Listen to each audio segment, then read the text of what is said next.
Senador Locsin na hindi naman inaresto si Presidente Duterte ng ICC, kundi inaresto at sinuko ng Republika ng Pilipinas ang isang Pilipino na matanda, may sakit.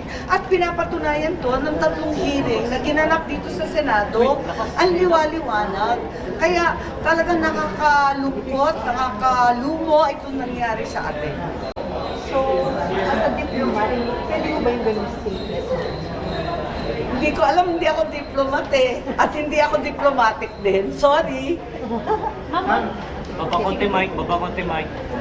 Ma'am, on cam lang po yung usap-usapan tungkol sa pagiging state witness ni Martin Romualdez. Ano ba naman sila? Yung mga dapat state witness, eh hindi yung pinaka-guilty. Ano ba naman yan? Eh talaga naman na tinutumbok ng sangkatutak na ebidensya na sa Kongreso nagmula ang iba't ibang kalokohan. Kaya't kinakailangan suriin natin maigi, pambihira naman, magbibida-bidahan pa ngayon. Ma'am, may mensahe ka sa ICI. Sorry? Mensahe niyo sa ICI.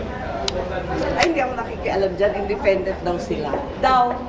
Nakatuto kami lahat sa budget kasi baka kung ano na naman maisingit, nakita natin mismo yung NEP may mga kabulastugan. Pero hoping pa rin po tayo na magkaroon ng possibility na house arrest pa rin for President Duterte. Ay, hindi nawawala ang aming pag-asa na makauwi ang ating dating Pangulo. Kasi hindi naman na makatao, hindi naman makapilipino ang nangyari. Pero di ba nireject ng ICC? Eh, ang ICC naman, yan ang kahuli-huli ang kaso nila. Kapag nawala pa yan, eh talagang mabubura na sila sa mundo. Kaya pagpipilitan siguro nila na manatili si Presidente Duterte sa kanila. Si Romualdez, willing daw siya na i-publicize yung kanyang SALN kung utusan siya ng ICC. Eh, wala namang problema yung SALN. Ang tanong, totoo ba yun? Totoo bang yun lang? Ma'am, what do you think stories yung behind? Bakit humarap siya sa ICI? Anong nakikita niyo dito? Hindi ko alam. Sa tingin niyo, handa siya, Panibagong script po yan. sa tingin niyo handa siya mag-tell all dun ma'am sa ICI or panibagong ano na naman sa Sueda? Parang Korean telenovela, bagong plot twist, wag muna tayong lumundag.